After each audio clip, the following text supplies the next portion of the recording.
Hi, Lashan. How's it going? Pretty good.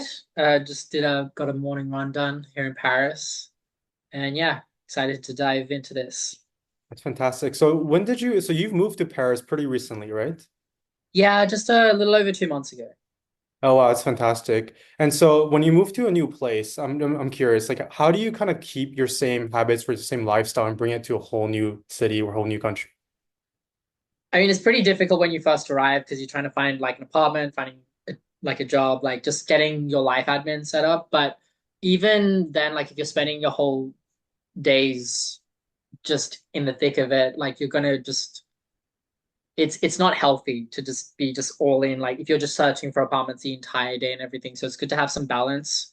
So I mean, like I do just get out and like try to keep a routine of like morning I go work out, go for a run, but then also some things you kind of stumble into. So the running club that I joined, one of them, I joined it on day two of Paris just because there's like an Instagram friend of mine who I've never met. We met we found I met her like over a video call met like 10 months beforehand because I was at dinner with some people.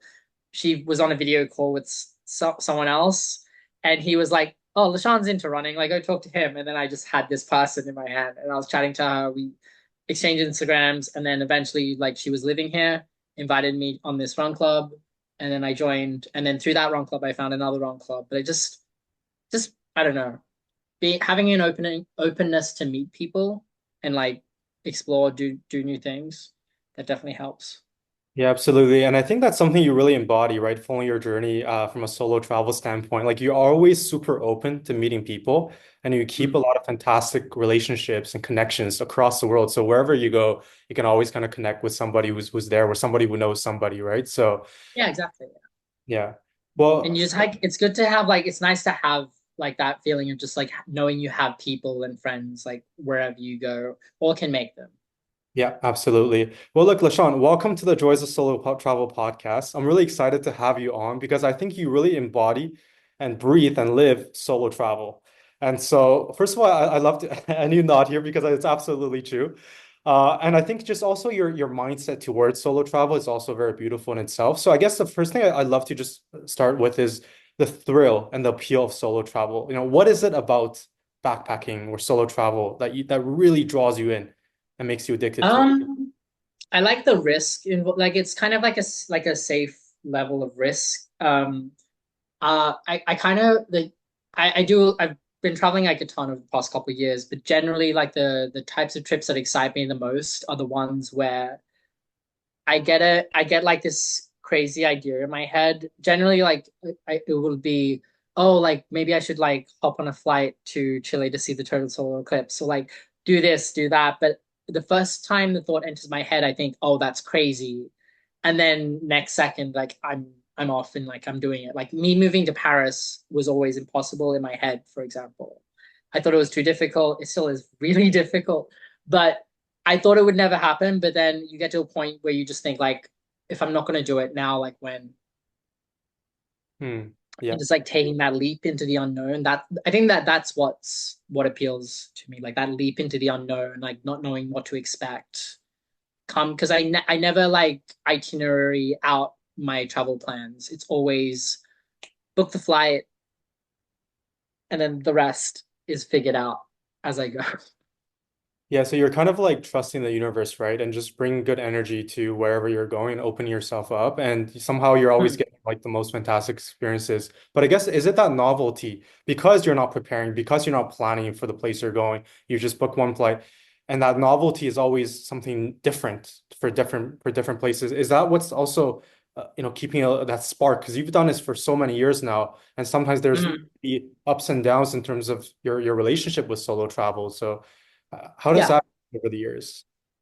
I think originally, so I started doing this maybe 10 years ago. When I went on an exchange to Montreal, Canada. Then after that, I had 3 months before my uni started in Australia. So I did a 3 month solo trip through Europe, through like 20 countries. And back then, I mean, I was attracted to the idea of Europe, but also like the logic there is like I'm Australian.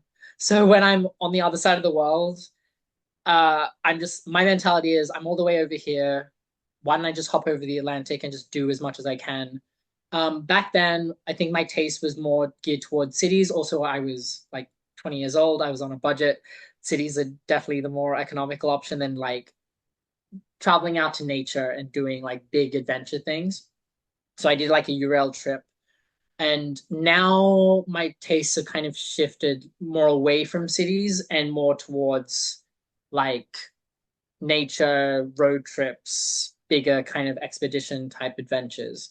Because I mean, there like I enjoy like getting out into nature and the outdoors and everything, but then also like once you hit over 25, car rentals are cheaper. So then road trips just become an option. And I've done them in like Romania, Albania, Morocco, Iceland, and it's like that appeals to me a lot just because like the sense of freedom that you get Hmm. as well. Nothing beats a beautiful road trip and just the feelings when you're playing the music and the wind blowing in your face as you're driving. It's just Yeah, right and freeing. yeah, exactly. Yeah. Yeah. It's true because when I even think back to when I first started solo backpacking around like 18, um, I was trying to do everything. When I went to a place, I was trying to just do as much as I can. But I guess over time, you start to know what you like more and what you don't like more, and it's okay to not do everything and just do the things that you enjoy more, right? Yes. Yeah. I think yeah, I was the same back then, like when I was 20. Like I was crazy. I did like 12-hour days of just you wake up in the morning, you just go out walking like for 10 hours, nonstop exploring as much as you can, like come back and then maybe you go out at night, you sleep 5 hours, you just nonstop and wanting to do everything. But then I remember like even on that trip, I would get burnt out like once a month because you just especially in Europe, it's kind of like everything is like there's a template of every major city. Like there's like the main square, there's a church, there's probably like the main park that you go see, a bunch of museums, the river, I guess, and then just like you just do the same things over and over again, and you then after enough time, it feels like you're doing it for the sake of it rather than an actual desire to, and then you build that I don't know if it's like trust in yourself that you just think, oh, I don't need to see this if I don't want to. Like I don't have to experience 100% of a place. I can come back if I want to. There's like more comfort. So instead of focusing on just like doing as much as you can, it's just like just picking out a few things and just making sure it's like what you want to do and it's quality. Yeah, absolutely. Yeah. Yeah. And before we dive into your incredible stories, which I can't wait to dive into, just because we just briefly touched on it, is I also had the same mentality towards countries as well. Like I used to almost view it as checking off a list, almost like accumulating as many countries under your belt as possible. But Yeah. that's changed over time as well. So I guess for you, has that changed? You've done so many countries now across different continents. Has your perspective on that also changed? Of where you choose to go or how you view that. It ebbs and flows. I think when I started, I definitely did want to like hit as many countries as I could. Then I think even when I felt got my main job in London, like because when you're living in London, you have the opportunity of doing weekend trips to other countries, which as an Australian is crazy. Like that's not possible over there. And I had a friend, a coworker friend of mine who was in the same boat as me, Canadian. She was Canadian on a working holiday visa. And we would go, we had this like we were just trying to like hit as many countries as I could. So we were starting to talk about like weekend trips to fucking sorry. Can I swear? Like, Okay, to Liechtenstein or like Luxembourg. Why? Because it's a country rather than like a need to like go see it. But then after a while, I think once I started digital nomading, especially, it was less about like hitting new countries and more about like getting a quality experience. Like but there's a lot of value in coming to a place a second time because you've already seen most of the main things and just getting a better experience like and like seeing how people live. But yeah, there was like a few years where like I didn't really care so much about like hitting new countries. I just more just like exploring new places. Like I've been to Portugal a bunch of times over the last like 2 or 3 years, but I've been to Madeira, to Azores, and like all across Portugal and stuff. It is the same country technically, but like they're so different. yeah. Like some of them are islands in the middle of the Atlantic Ocean. They're not really Portugal. But then now I'm kind of shifting back a bit because like I feel like I want to explore some it's less about um hitting new like get ticking like checking off countries to get my number up, as my like me and my friend would call it. It's more just like a desire to see new things. Yeah, makes sense. Yeah. Yeah. Like a Well, healthy, it's like a healthier stand, like a healthier viewpoint, I guess. 100%. Yeah. And just because you mentioned the eclipse just earlier in Chile, right? So I know you Mm. tried two times. Well, it was successful in the end, but you tried, to see the total solar eclipse. So tell me about your first time, and then tell me about when you actually ended up able to see that. Sure. Okay. So the first time was when I tried to see the total solar eclipse in Chile in December 2020. So the backstory of this is I saw my first partial eclipse in Montreal in 2017 or 2018. And like it was only like a 40% partial, but like that like really that experience was so surreal to me. Like I became obsessed with seeing a total one. And I think the next one was in 2019. I wasn't in the right position to like go for it, but in 2020, um, I had the funds. I was ready to do it, but then COVID happened. So basically, the eclipse went through Chile and Argentina.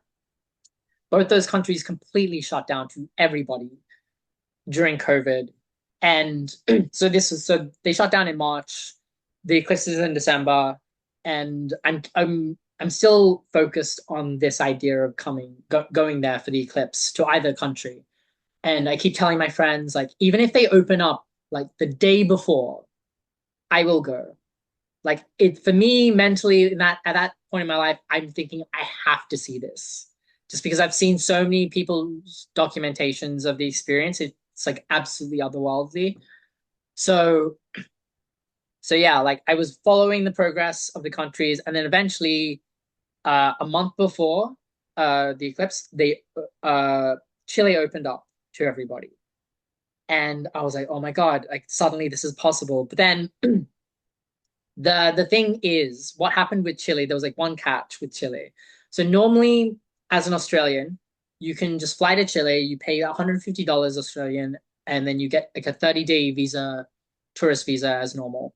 But in May 2020, they changed the rules, not for everybody, but specifically Australians, that instead of doing that payment and then getting the 30-day visa, you have to do a full-on tourist visa application. Like your whole like life history, like your work history, having a contact in the country, like it's like a whole like a ton of documentation.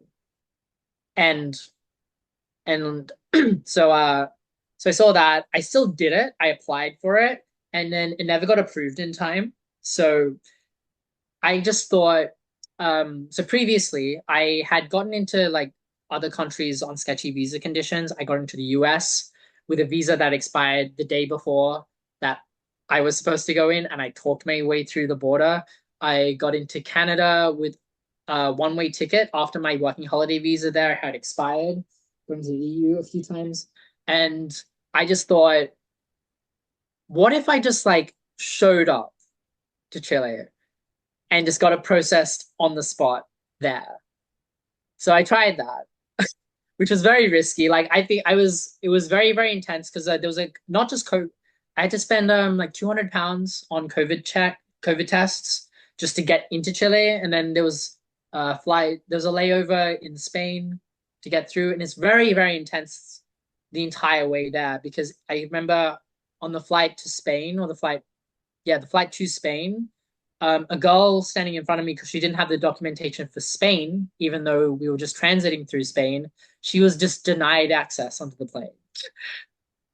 So it was pretty intense. And then eventually, like somehow, I still managed to get on the flight to Chile. I get to Chile. Um, I get through all the COVID checks just fine.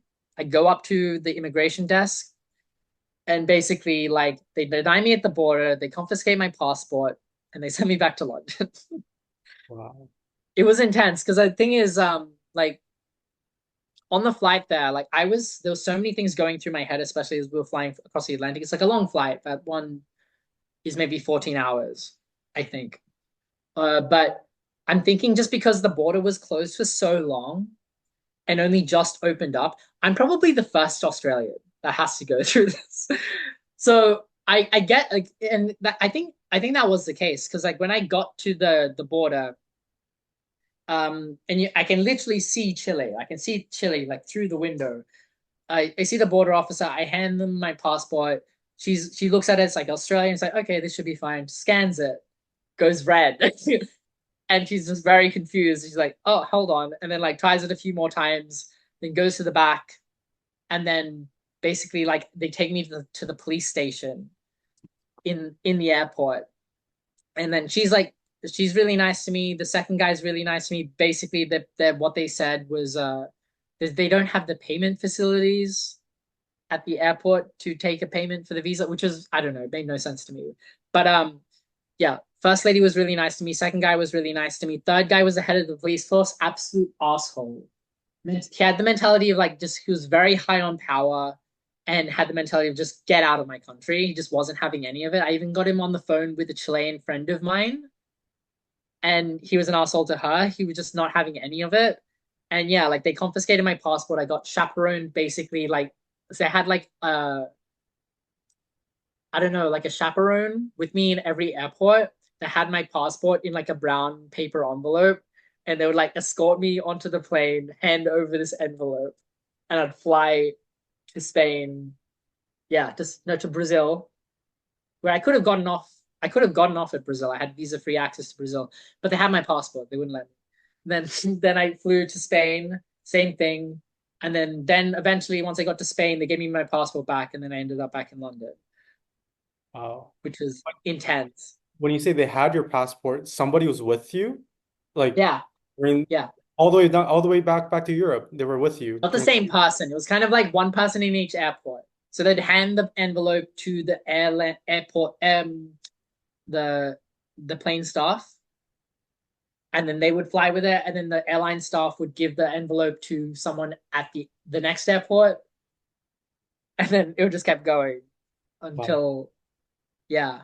that's a crazy experience. I It mean, was, yeah, I wouldn't even have, well, I know, yeah, I mean, like you can't even imagine something like that in that scenario, right? Like, that's insane. Like, how did you feel during that though? During the entire, I guess, flights, multiple flights back, all your emotions. I mean, I was really stressed on the way there because I mean, like mentally, I'm just thinking this has a 95% chance of failing. And I'm just sort of just thinking it's like what the risk because like if it works out, it works amazingly well. But like if I don't do it, I think the mentality was if I didn't try, I would have regretted it for the rest of my life. That's what I thought at the time. So I knew I felt like I had to do it. And I tried. And then when I got there, like and it failed, obviously like I'm quite sad. But then on the way back, you just sort of I don't know. You just kind of like numb to it because I remember as we were climbing, we left Chile, the Chilean airport. So on the flights all the way there, the planes were packed, and then on the flights back, um, they were just completely empty. So I'm sitting on the right side of the plane, and like there's maybe like one guy the row in front of me on the left side of the plane, and we're climbing up over the Andes, and I'm looking out at the window I see a view and I look to my left and the guy is looking at me and he's like gesturing. He's like, how good is the view? And I'm just like, yeah, it's okay. And he's like, come over here. We're climbing, right? We're climbing and like the seatbelt sign is on. I'm just like, fuck it. I just like open my seatbelt. I run across to the other side. I get the view, which is like 10 times better. It's amazing. We get to altitude. I go back to my seat. And then the stewardess, she comes up to me, he's like really angry. He's like, you just broke international law, blah, blah, blah, blah, blah. You shouldn't do that. And I'm like, okay, okay, okay. But mentally, I'm just thinking, I don't care. Like, I've been through so much in this last 24 hours. It doesn't matter. But yeah, I don't know. Like, I kind of expected it to happen. Mhm. So I wasn't really that like depressed or sad about it in the end. Mean, right now it's just like a story and like it's honestly like it's so crazy to me that I forget that I've done it sometimes like it just I have to like remind myself oh yeah like you did that thing like Yeah, I guess the fact that you mentally prepared for like a high probability of failure probably helped, I guess, process things emotionally, right? But then yeah yeah. But I guess sorry you've always kept that that desire to see the full eclipse. And so you tried again, and this time in Mm. Canada, but that's worked out. Yes. So that was this year in April, 8th of April, 2024. And yeah, like so I tied it with me leaving London. So like I literally I put all my stuff into storage, packed my life into two suitcases, and I flew across. And going to Montreal, so the eclipse goes through Canada, North America, and Mexico, like from the southwest to the northeast. And at the time, like going to Montreal was a huge risk in terms of an eclipse because Montreal in April, the weather is garbage in Montreal in April. It's always cloudy, it's rainy, it's slushy. And even when I checked the weather report 2 weeks out, it said it was going to be cloudy and rainy the entire day that I was going to see this eclipse, which is not that's not good weather. That's not like viable weather for an eclipse. And I was considering going to Mexico instead, just to like because Mexico you'd be guaranteed like clear weather, right?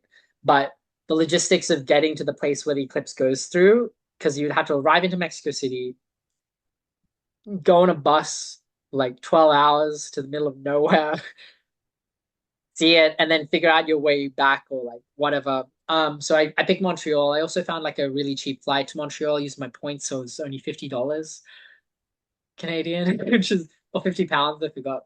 But yeah, did that. So I arrived. I found a friend who was also wanting to see the eclipse, and I went with him and his girlfriend in their car. We just drove out to the countryside because if you stay in Montreal, you only get like depending on where you are in Montreal, you might only get like half. Sorry, not half an hour, 30 seconds of an eclipse because it's right on the edge of totality. So we just hopped in my friend's car. We drove out for like an hour and a half, 2 hours, and then instead of 30 seconds, you get 3 minutes, which is a lot more. And it was amazing because like we were just like in the middle of nowhere in the countryside. We had this huge hill like in front of us, and it was the most surreal experience of my entire life. Like we had perfect weather, and you're just looking at the sun, and then suddenly there's like a black hole in the sky. And you see all the stars come out, you see sunrise, sunset in like 360 degrees, all the birds like go crazy. I think they go crazy or they go silent. I forgot. But like it's just like I knew all these things were gonna happen. Like I read so much about solar eclipses and all the phenomena that happen around them. But even with all that knowledge, you still freak out when it's happening to you because it's the most unreal experience. I've seen the Northern Lights. This is better by like a long shot. It's so instead of it being magic, it's just sci-fi. It looks absolutely otherworldly. And like I think for the longest time, like that I think even still like that mental image of just like a black disc and then you see the corona of the sun like just around, that's never gonna leave my memory. But Wow. yeah, insane experience, 100% worth it. I'd probably go see it again. Well, I think the next time is out in Spain. I think in a Yeah, couple of years, that's in Spain. It's I think every it's 2026. okay.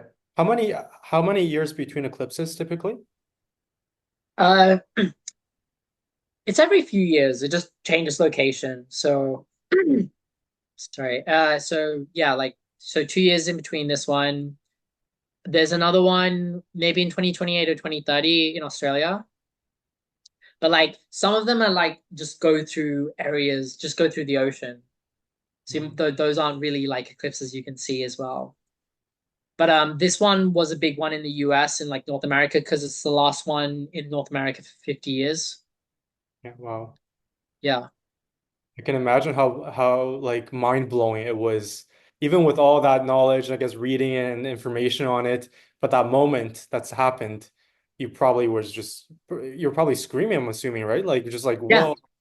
Yeah. You just sort of like, whoa, oh my God. And then you suddenly have to, you're just scrambling to like see everything. I was also trying to stay present, but also take some photos and stuff at the same time. So it'd be nice to just go see it without having to take any pictures and like document and whatever. But I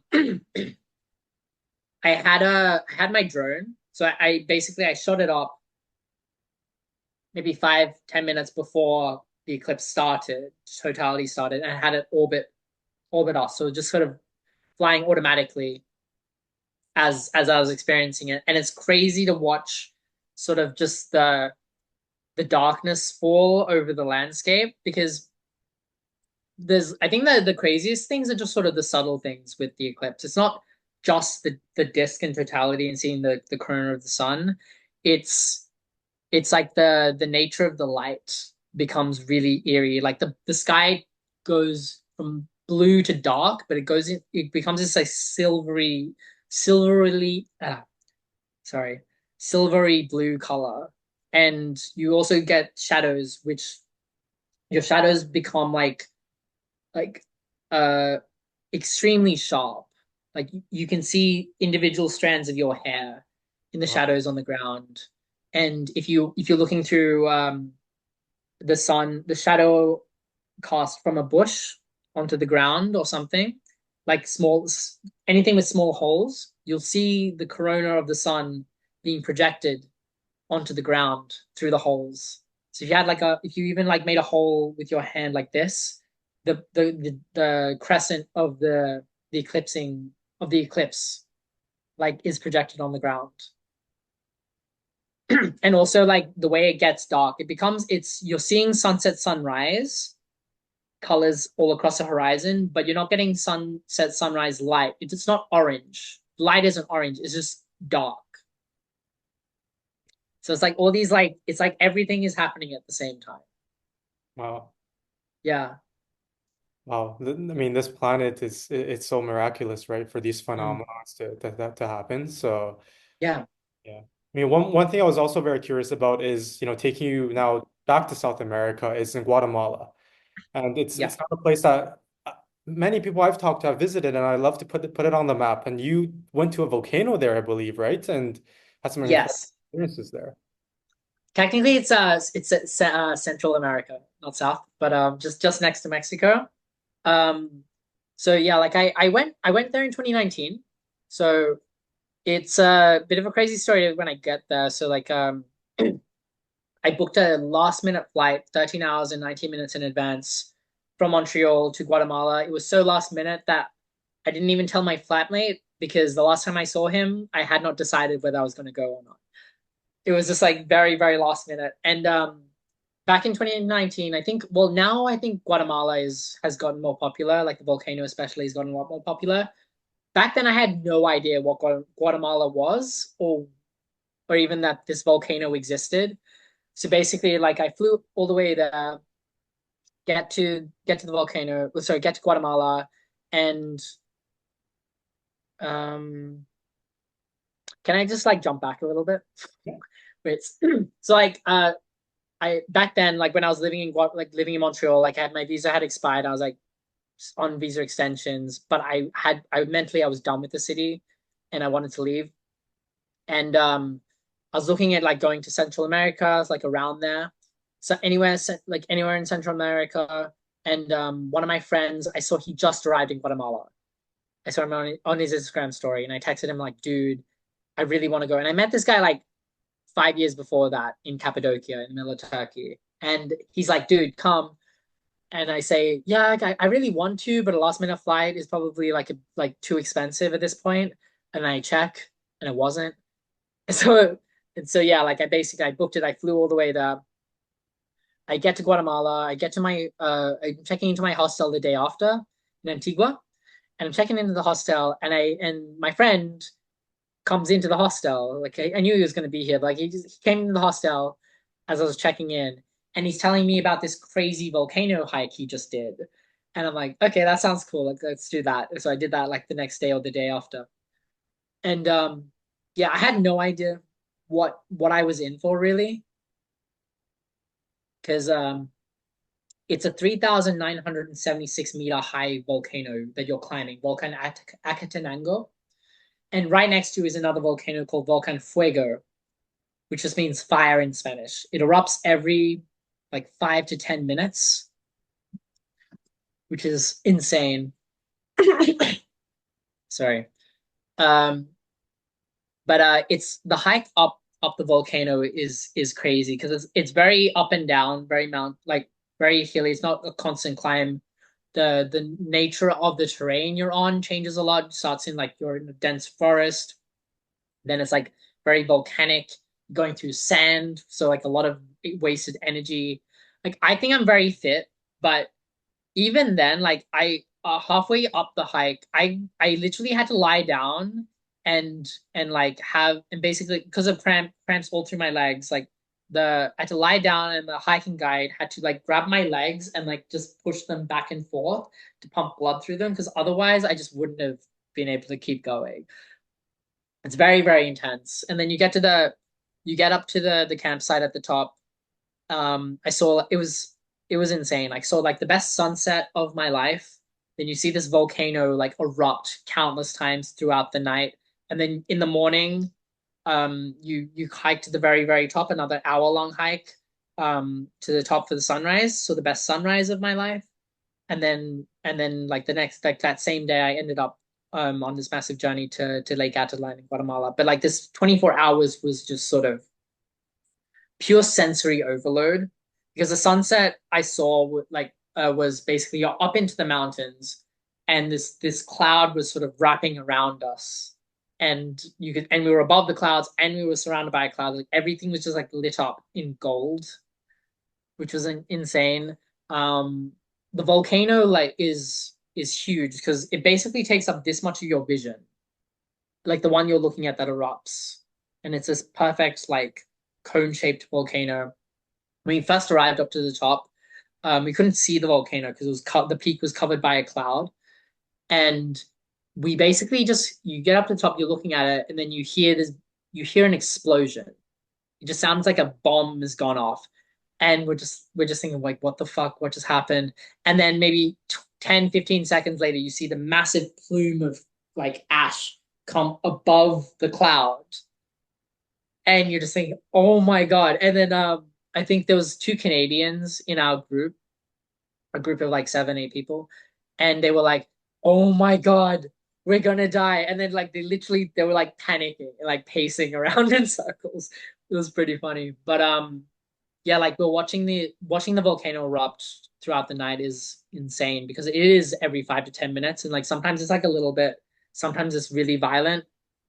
And I remember uh one time, like after a few hours of it, like most of the group went to bed because we had to get up pretty early for the sunrise, and me and two others we were just thinking like I just want to see one more good one and then I'll be satisfied. So we watched it like erupt a few times and then it goes quiet for maybe 15, 20 minutes. And you're just sort of like looking at this perfect cone-shaped mountain. And like it's like like silhouetted against like a gorgeous starry night sky. It's really beautiful. It's really zen. You're just it's like chilling with these two like fellow like hikers, adventurers, and it's very peaceful, very serene scene. Your heart rate goes down. You're just chilling out. But then in the back of your mind, you're thinking, when it does blow up, when it goes, it's gonna be big. Like you're kind of like anticipating it a little bit. And then we see like the top kind of like spurt a little bit, and the entire thing comes off and you hear this giant, like huge. It sounds like a cannon, like a huge bomb going off, and it just goes like crazy. And the amount of adrenaline, like it's like that it gives you because you're just seeing like just like raw power. I don't know how to describe it.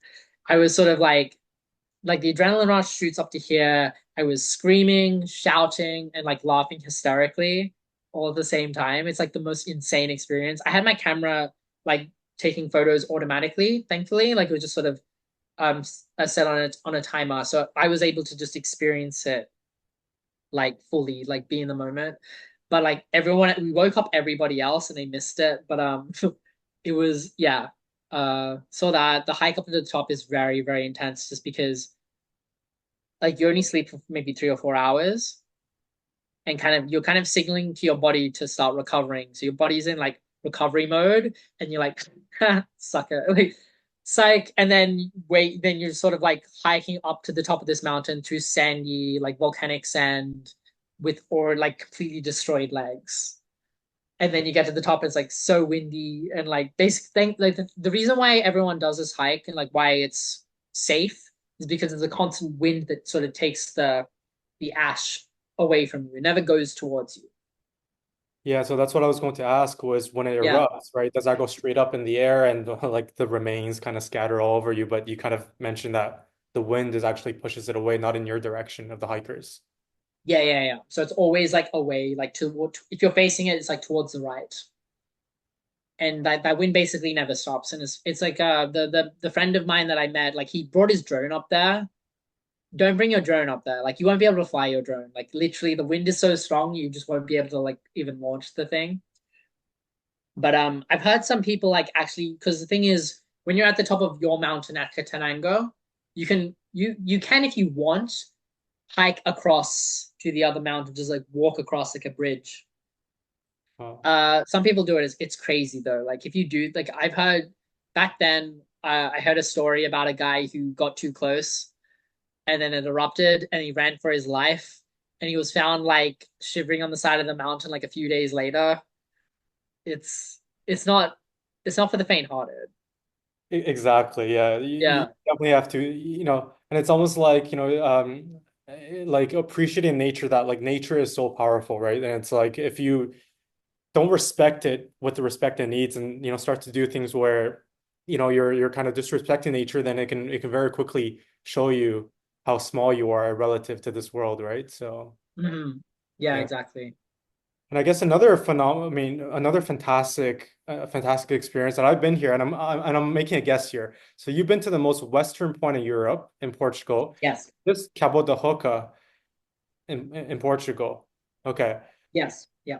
So tell me about that experience because that was breathtaking the first time I went there. So I'd love to get your experience because you probably had a different one where you had a stray dog go with you. So that's a completely different experience I didn't have. Yeah, I think that was like probably one of my first travel stories, I guess. So that happened on my first Europe trip in 2014. So like it was my second day in Europe and I was in Lisbon. The only reason why I went to Lisbon, it was the cheapest flight from North America to Europe. It was Boston to Lisbon. Got there, fell in love with the place. And then second day I went to to Sintra, to Cabo de Roca, explored the palaces and everything. And then the one last place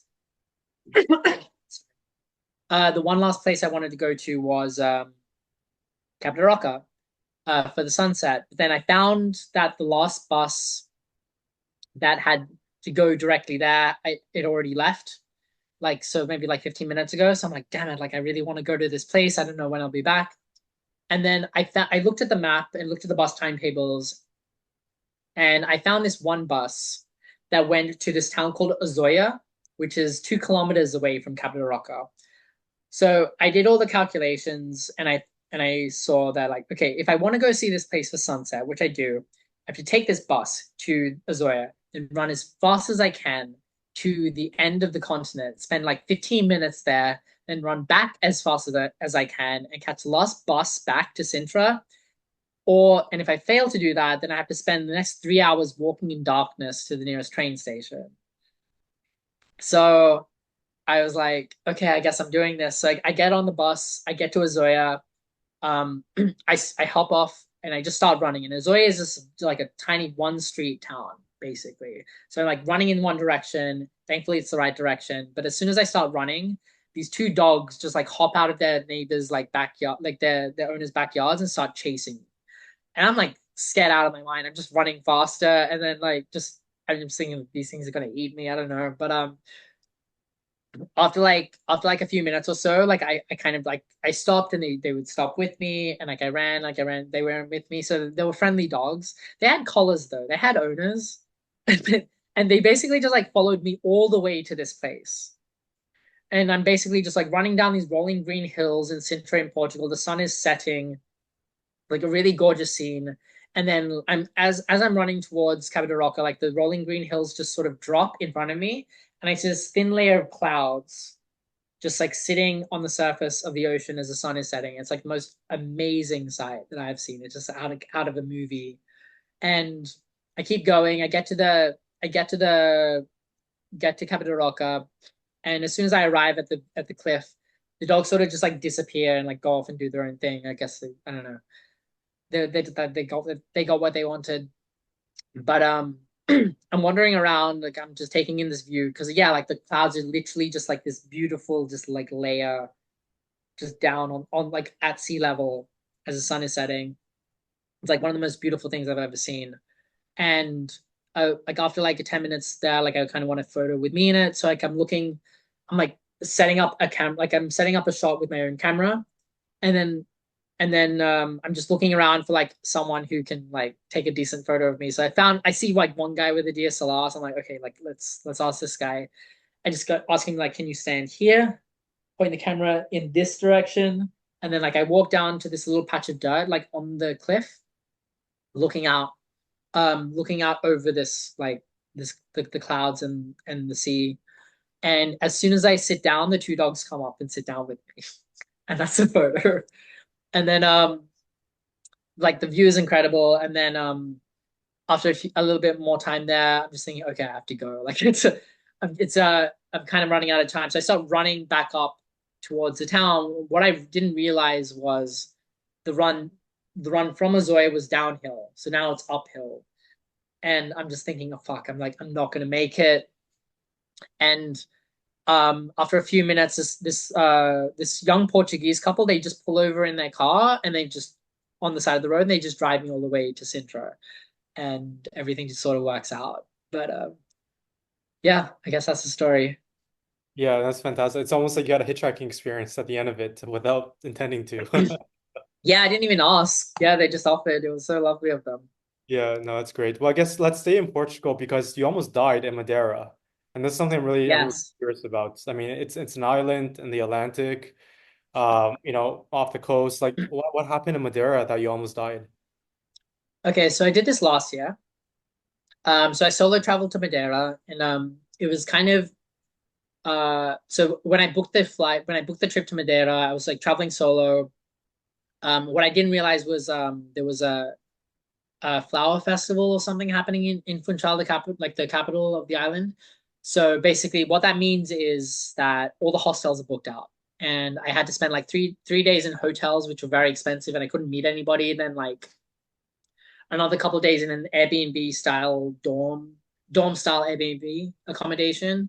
But if I'm traveling solo, I want to meet people, and like this living situation doesn't really help me meet people. So I'm just thinking I'm going to be alone for this entire week. And then I post on this Facebook group for solo travelers in Madeira, and one of this guy replies to my post and asks, "Hey, me and a couple other people are going on a sunrise hike in Sao Lorenzo, which is like the peninsula on the island. Do you want to come?" So I say yes, and that's pretty much it. Like as soon as I go on that trip, like we all become like best friends, and we spend every day waking up at sunrise, do like for a beautiful sunrise somewhere, spending going on two hikes a day, staying up till sunset every day for like a week, sleeping for like 3 4 hours at a time. It was like the most intense travel experience that I've had in terms of just like yeah, just we just didn't stop. We had no time to stop. It was like, and there was always so much to see over there. But it kind of like it's a situation where um generally when you meet people while solo traveling, you'll have different energy levels and you'll like find like a middle ground and like compensate. Or, like you want to do like a lot and like someone wants to chill more, so you find a middle ground. This was a situation where everybody wanted to do everything. There was no mediator or anything, so we kind of just like, bounced off each other in like an uncontrolled chain reaction, which is great, but also like towards the end of it, me and like two others wanted to go wild camping at the top of this mountain. So there's three main peaks in Madeira. There's Pico Rivo and Pico Arriero, which are like you can hike between them, and like that's a very popular place for the sunrise.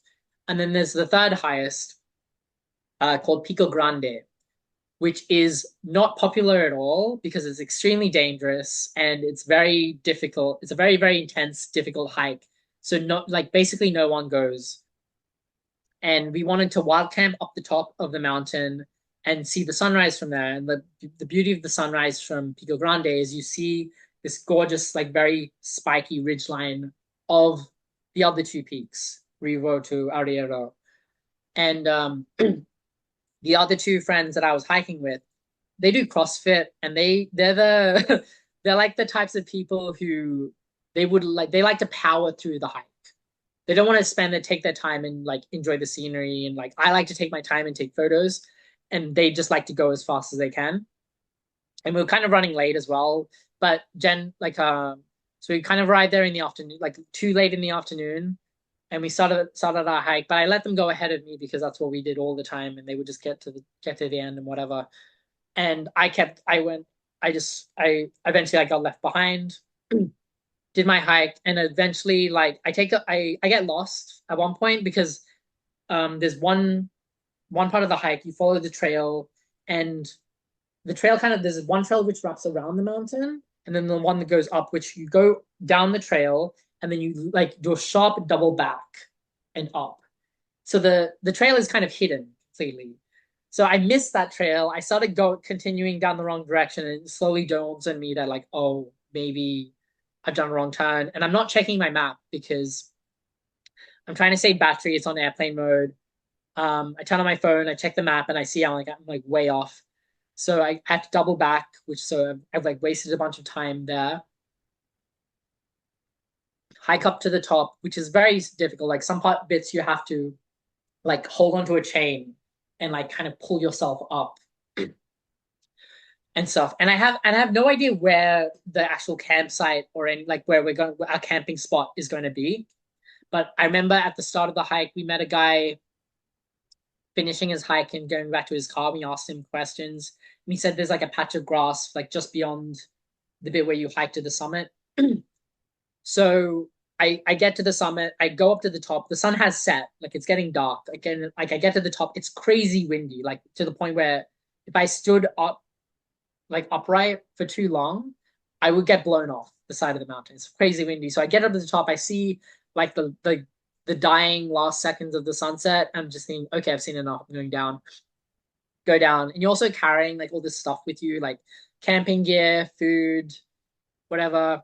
Hike down the peak, the very peak of the mountain, and I try to wrap around. And it's like completely dark at this point, and I don't know where anybody is. Mentally, I'm thinking, okay, if I can't find them, I guess I'll just like hike down all the way down to the mountain and just sleep in the car, or I'll stay on this side of the mountain, like because this quiet grass path is like there's no wind because it's kind of shielded from the wind. So I'll just sleep on the floor here, I guess, and then just wait until the morning. But I get to I get to this grass patchy area, which I think is the camping ground, like the camping spot, but I can't see them at all. And the All Trails, the Maps app I'm using, has the trail kind of like continues off the side of the mountain. It doesn't actually stop. Well, actually, it stops at this point in the campground, but I see the trail continues off. So I'm following the trail, and it starts going down the mountain, and you're going down these steep stone steps, and there's like a chain that like you hold on to, and then the wind is battering me like off, and I'm just thinking I'm gonna get blown off the side of the mountain and just die. Like I'm like lost. It's cold. It's like so unsafe up here. And I'm like, as I'm climbing down, it's like sort of dawning on me. It's like this is not like you shouldn't do this. Like don't continue down. So like I went back, I climbed back up, and I turned on my phone off airplane mode again, and like suddenly like they were like calling me. So like I hopped on the phone, like I still couldn't hear them because like the wind is so strong, like you literally can't hear what anyone is saying. But eventually like, I spot a flashlight, and like they see my flashlight, and then like we find each other, and we're like sleeping in the tent. We're three people in a two-person tent, and the wind is like, imagine if someone's like literally like with a bat just like trying to knock the tent off all night. Like it literally just doesn't stop like going back and forth. That's a bit where I nearly died. And then in the morning, like we hike up to the top, and it is like crazy windy. Like I mean, we see the sunrise, which is amazing. But yeah, like it's so dangerous. Like we're the only people up there, which was quite special. But at the same time, you just sort of like worried for your life because if you're like standing up at the wrong time, you're like gonna get pushed off. Oh yeah, absolutely. Yeah. And the whole time that you're just telling the story, I'm trying to imagine, Well, I mean, living through it. I mean, especially when you were kind of going down that mountain with it's freezing cold, it's dark, the wind, and you're holding on this chain. Like, I mean, Yeah. yeah, that's I don't even know why you went started to go down. I That's don't know. I mean, like it just I couldn't see them because I'm if I when I didn't see them, I just thought, okay, I guess I haven't found the spot yet. So maybe it's a bit further. And then you'll sort of like go over the edge and you see like that the trail just continues on forever. And you're like, okay, maybe this isn't the right way.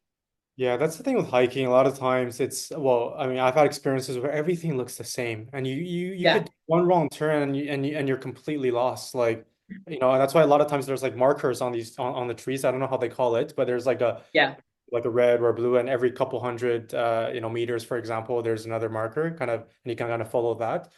And that's something that previous hikers, have done for the new hikers who are kind of, doing the new trails. So, but if it's so dark like that at night, it's impossible to tell. yeah. I mean, also like this trail, because it's not very popular, it wasn't very well marked. So you kind of like you had to really be wary that like, yeah, if you were going down the right way or not. And I like that massive turn, like my friends ahead of me, they saw it and they tried to like signal to me like by putting like some sticks on the ground, like an arrow. I didn't see it like at all. I didn't see it at all. But like you kind of just have to because it's like completely out of your vision. It's like literally if I'm going like this, it was like back here. So you're taking like a good what 160-degree turn, Mm, mm. like back the way you came. Yeah, absolutely. Yeah. Yeah. Well, I'd love to end this podcast on a lighter note and Oh. probably an incredible experience. I'll take you to North Africa, to Morocco, where Hmm. you saw, I mean, some incredible stars. And if I had to guess, were you in the Merzouga Desert when you had that experience in? Yeah, I was. Have you been? Yes, I did that experience as well. Maybe we did a separate one or similar ones, but started in Marrakesh, went through the Atlas Mountains and different Yeah. towns, and then ended up sleeping in the Merzouga Desert. But tell me about your experience. How did that come? And you've been to, I would say, more than me in Morocco. I've only done Casablanca, Marrakesh, and the Merzouga Desert, but you've gone to Fez, Oh, gone to other places as well. So tell me about Morocco in general, and tell me about that experience that you had. okay. Yeah, sure. I mean, like I went in December 2022 and then basically like the trip was we planned it as we kind of like planned it very haphazardly. It was like me and two friends and we sort of arrived in Marrakesh and then the only planned out bit was getting to Mazuga. So we spent like a day we slept one night on the way to Mazuga, somewhere near the Dardas Gorges, and then ended up in Mazuga. So you book the accommodation, book the tent accommodation. You arrive in Mazuga, they drive you out, and then you sleep under the stars. They call it camping. It's basically glamping. There's a shower. It's very comfortable, but we kind of like planned it as we went. So like with the whole trip, um, I wanted to go to Fez, but I thought we maybe would be too exhausted after the drive. Like it's a really long drive to get out there, get to the Sahara Desert. I'll go into it in a bit, but like get to the Sahara Desert, have an amazing experience there. I'm like completely satisfied with the trip. I'm just thinking we can just go back to Marrakesh and like hike the Atlas Mountains. Like I'll be happy with like what we've done after that. That was incredible. But then we meet this couple on the drive back into the Mazuga town in our truck. We were talking about like our trips, and they came the opposite way. They came from Fez to Mazuga, and I asked them how long did it take, and they said, "Oh, it took like 10 hours." And in my mind, it was like 14 hours. So for me, it went from impossible to like maybe we can do this, and I convinced the others like let's just drive, let's just go. So like why don't we just try it? So we just drove the entire way from Mazuga to Fez. It ended up taking like 12 or 13 hours, but the drive is incredible, like through these amazing like canyons and like gorges. It was an epic drive. Get to Fez, I fall in love with it immediately. It's like such a beautiful city. Like really like the Medina is so dense compared to like Marrakesh's. It's like very like tight, winding streets. Like some of the streets are so narrow you can touch each side with your elbows like this. And people are really nice.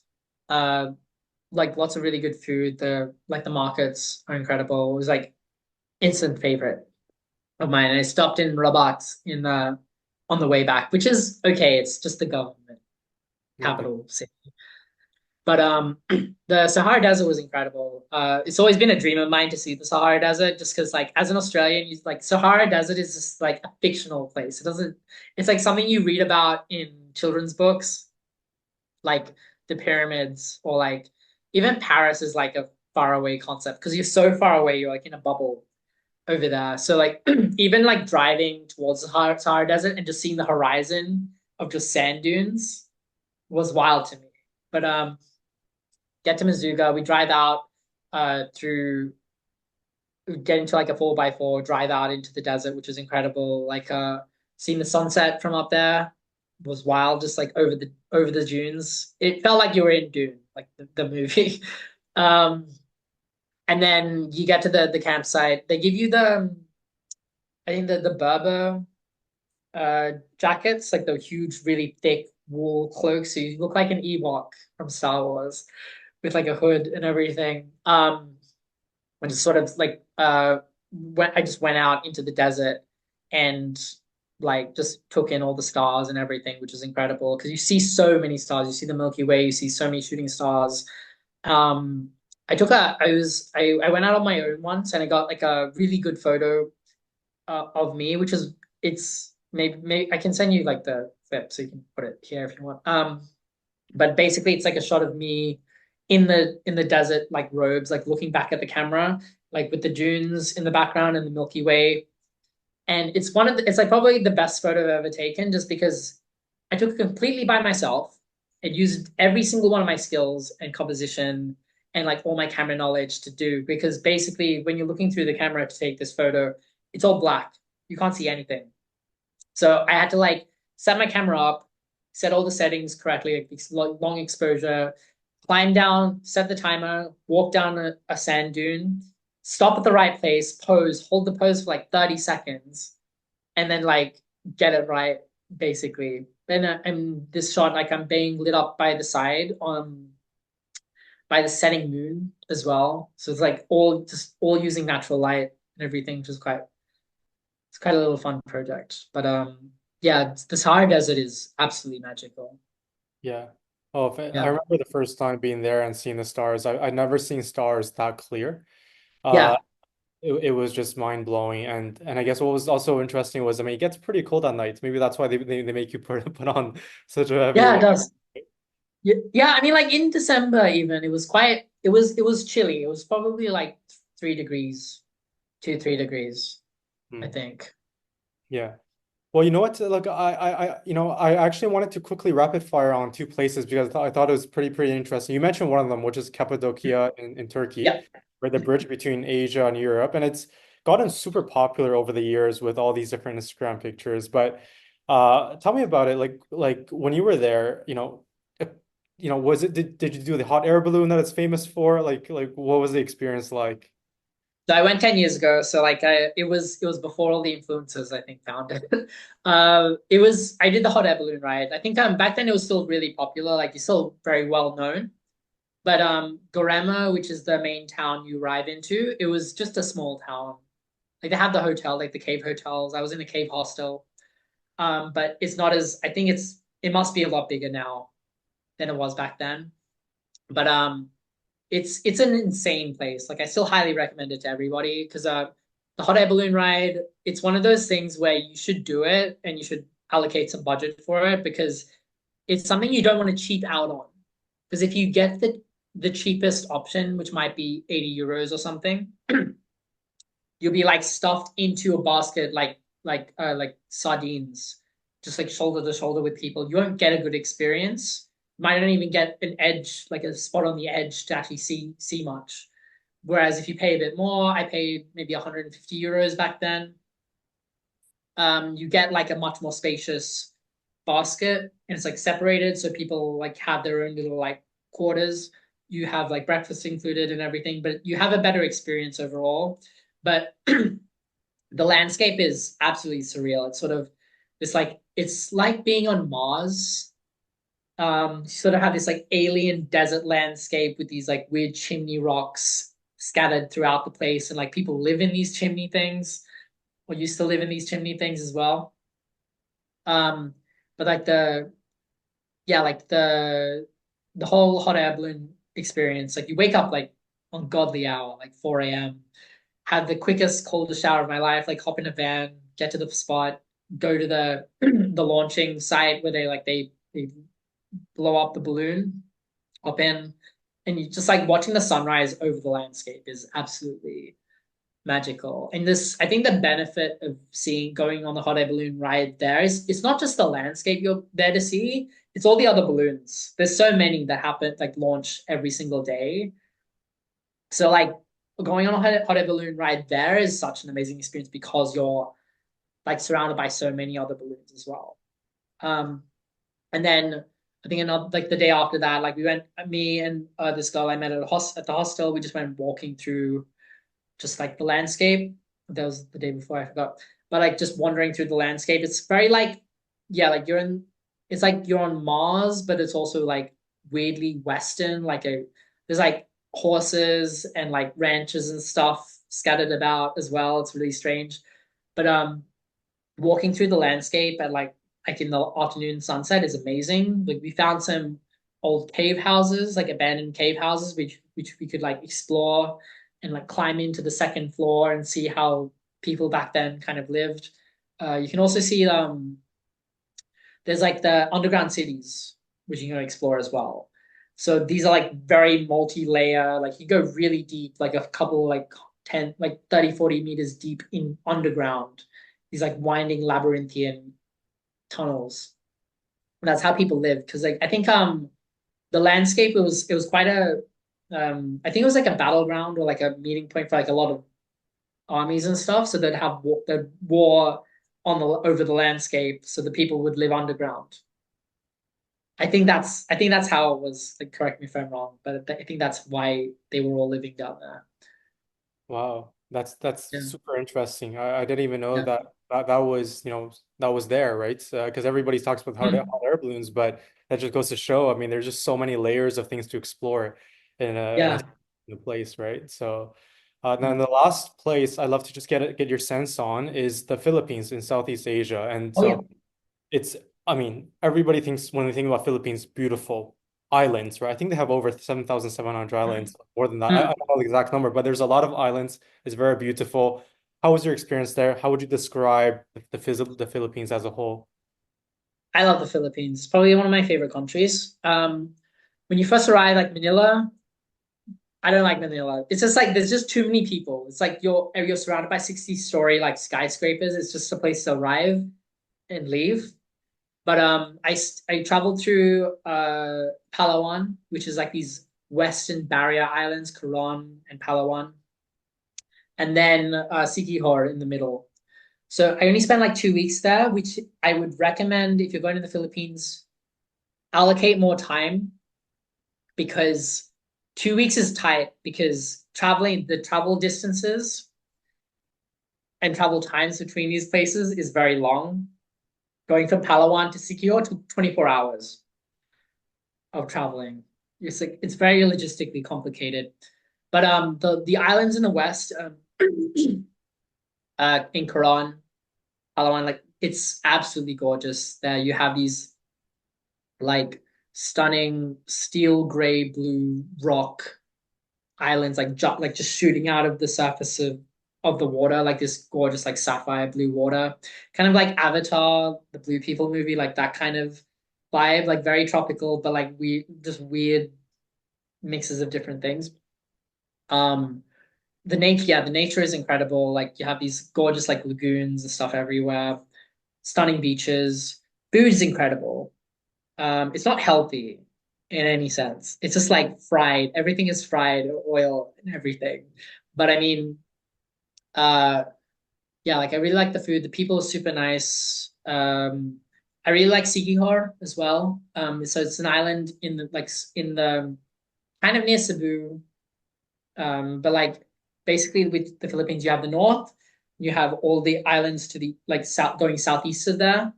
and then that's where most of the Philippines is, and then you have the barrier islands like far away. So it's like in the middle of those. Um, and that Sikihor I really like because it had like more of a like a more of a proper island vibe. It felt like I was in Sri Lanka at some points just because it was just like you had palm trees everywhere. You have like sand, like you had, but it's more like humid, tropical. The island is known for witches. We never saw any. But the scuba diving, oh yeah, the scuba diving in the Philippines is incredible as well. So like that's what I did in Coron. You have these like 50-meter long shipwrecks, just like a couple like 10 meters underwater, which is insane. In in Sigiho, I saw like turtles, like the most beautiful blue water I've ever swum in. And yeah, I don't know. It's an amazing place. There is a it is a bit dangerous in terms of not the people, but in El Nido, the water is very dangerous. And so basically, I heard horror stories from people who I met traveling where basically they got like E. coli poisoning and they were like dying and throwing up for like a week. And like some people get hospitalized for it. So like it probably scared me. So like I think I would when I got there, I mean you brush your teeth with like bottled water, but also like when you go shower, I would literally like bring a bottle of water to me with me into the shower, wash my head, with the bottled water and then wash the rest of my body with the shower water. Just so, because then you also have to like ask for like make sure you if you go get a drink somewhere, always ask for no ice because you don't know how they make the ice. If they make it with tap water, it might cause a problem. But thankfully, like me and like nobody else I met like had any problems. But yeah, I would definitely go back to the Philippines. Yeah. Wow, and what a wonderful place to end this episode on. So I wanted to say thank you, LaShawn, for coming on and sharing your incredible stories around the world.